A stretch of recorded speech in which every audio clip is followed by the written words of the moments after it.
A'udhu billahi mineşşeytanirracim. Bismillahirrahmanirrahim. Mehrimdүү жана ырайымдуу Аллах Тааланын аты менен баштаймын. Бардыгыңыздарга Аллах Тааланын тынчтыгы, саламы болсун, урматтуу достор.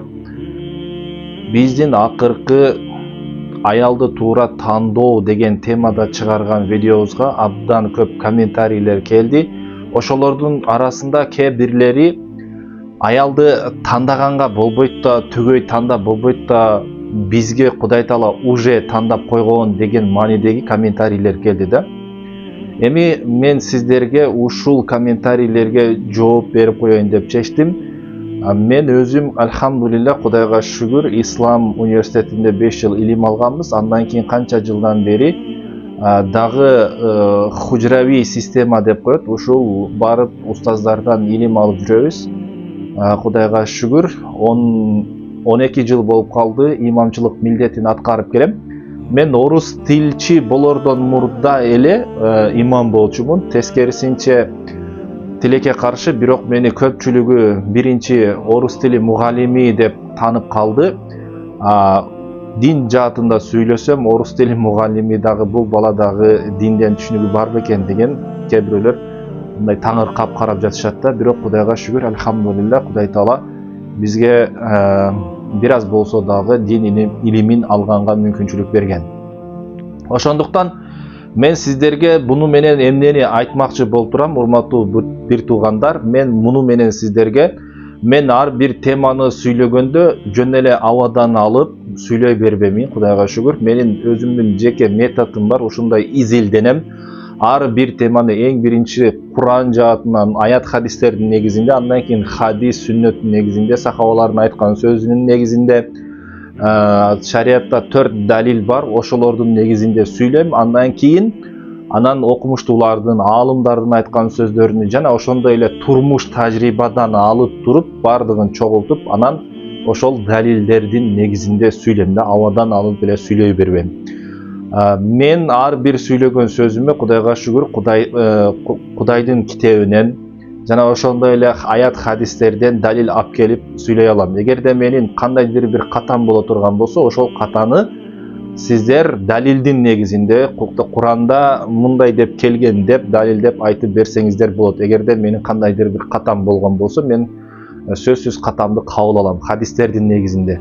Эгерде менин айткан нерсем шариатка эмес, сиздердин оюңуздарга каршы келип жаткан болсо, анда сиздердин ой пикириңиздер менен менин ишим жок, урматтуу мусулман бир туугандар. Ошон үчүн ачык эле айтып коеюн.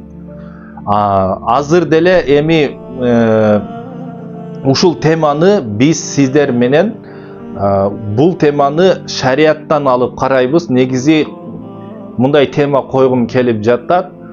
Биз аялды, түгөйдү же болбосо күйөөнү тандасак болобу, тандай алуу укугун Кудай Таала бизге бергенби же берген эмеспи? Же уже биз үчүн Кудай Таала пешенебизге, сөзсүз чекебизге бирөөнү жазып койгонбу деген темада. Негизи көпчүлүгү же болбосо кээ бирөөлөр, ушул көпчүлүк эле негизи ойлойт экен, Кудай Таала чекебизге жазып койгон. Биз сөзсүз ошону алабыз. Тандаштын деле кажети жок деген пикирди карманган бир туугандарыбыз дагы бар экен да. Бирок бул жаңылыш ой. Себеби Кудай Таала Фихул Акбар деген имам Абу Ханифа рахматуллахи алейхитин китеби бар. Ошол Фихул Акбар деген китепте айтат, Аллах Таала адамдардын тагдырын дейт, адамдардын тагдырын ошол бил васф менен жазган, сүрөттөө иретинде жазган, Аллах Таала өкүм иретинде жазган эмес дейт.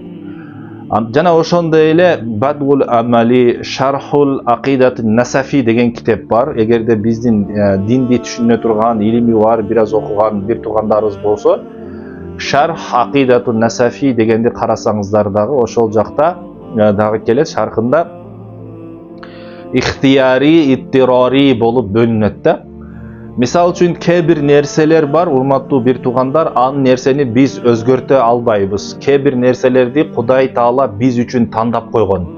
Мисал үчүн кайсыл улуттан болушубузду, биз кайсыл улуттан араб болуп же болбосо бир өзбек болуп же казак болуп төрөлүүнү биз өзүбүз тандай албайбыз. Биз үчүн Кудай Таала чечип койгон. Жана ошондой эле кайсыл жерде төрөлүшүбүздү дагы Кудай Таала биз үчүн чечип койгон. Качан өлүшүбүздү, кайсыл числодо өлүшүбүздү Кудай Таала биз үчүн чечип койгон. Эбак эле чечилген нерсе. Бул нерсени биз өзгөртө албайбыз. Бизде бул нерселерде тандоо берилген эмес. Бирок бизге оң жакка басасыңбы, сол жакка басасыңбы, же болбосо аял тандоо маселесинде, түгөй күйөө тандоо маселесинде Кудай Таала бизге ыктыяр берген. Ыктыяр деген бул тандоо берген. Эгер ошол биз пенде тандоосу үчүн жооп берет, урматтуу бир туугандар.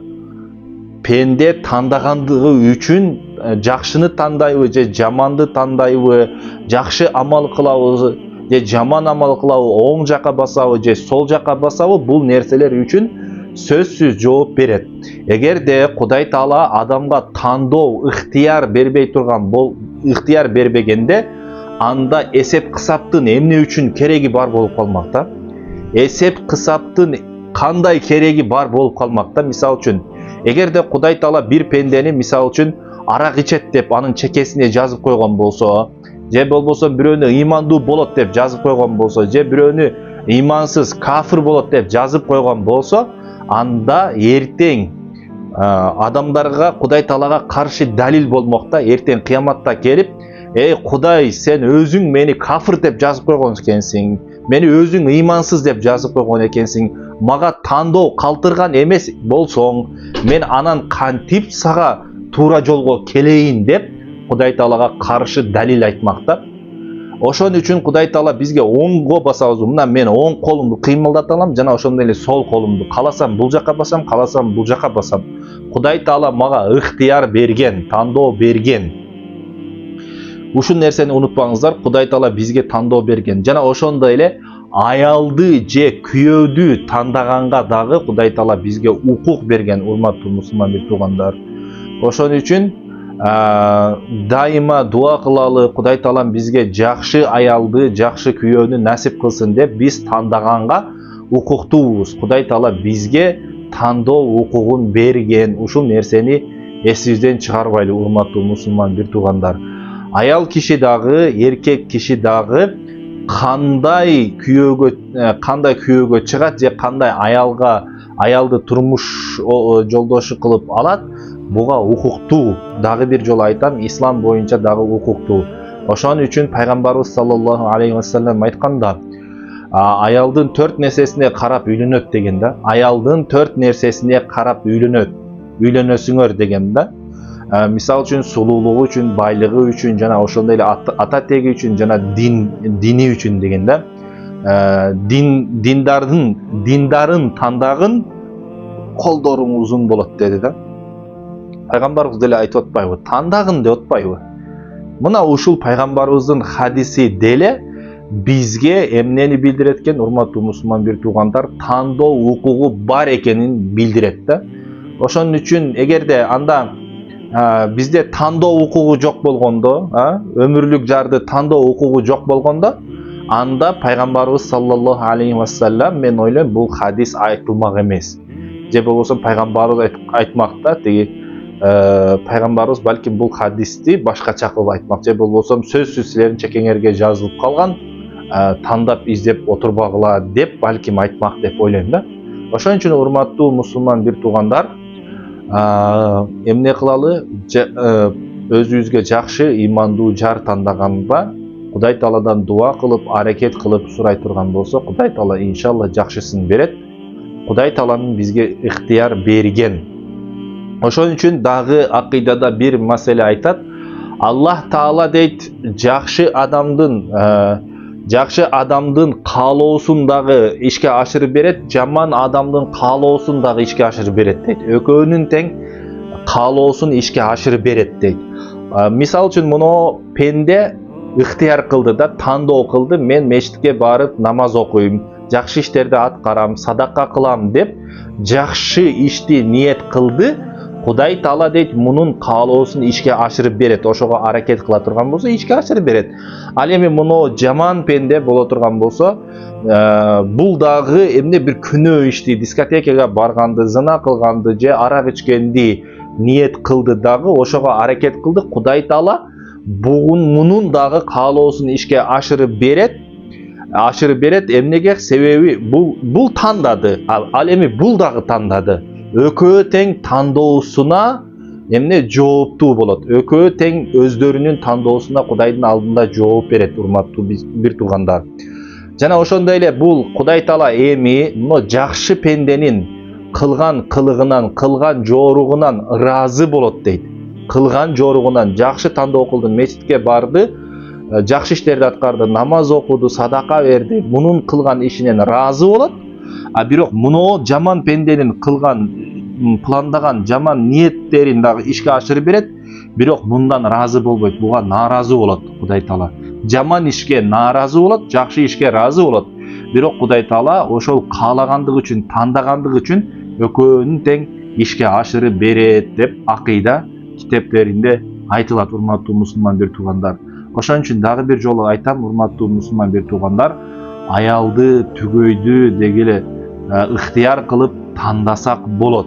Ыктыяр кылып тандасак болот. Бул ислам боюнча айтылган. Ошон үчүн үйлөнө турган инсандар, үйлөнө турган жаштар, эми үйлөнө турган болсоңуздар, ошон үчүн бисмилла деп Кудай Таала эң биринчи дуадан баштап жакшы жар тандаганга аракет кылыңыздар. Кудай Таала бардыгыңыздарды бактылуу кылсын, эки дүйнө бактылуулугун берсин. Бул дүйнөдөгү эң жакшы белек, эң жакшы нерсе бул жакшы түгөй. Аял киши үчүн дагы, эркек киши үчүн дагы жакшы түгөй. Кудайым бардыгыбызга жакшы түгөйлөрдү насип кылсын, бактылуу жашоону, бардыгыбызга жашоону кызыктуу жашаганга бардыгыбызга Кудай Таалам ийгилик берген болсун. Ассаламу алейкум ва рахматуллахи ва баракатуху. Видеону башкалар менен бөлүшүп коюуну унутпаңыздар. Аллахка аманатсыздар.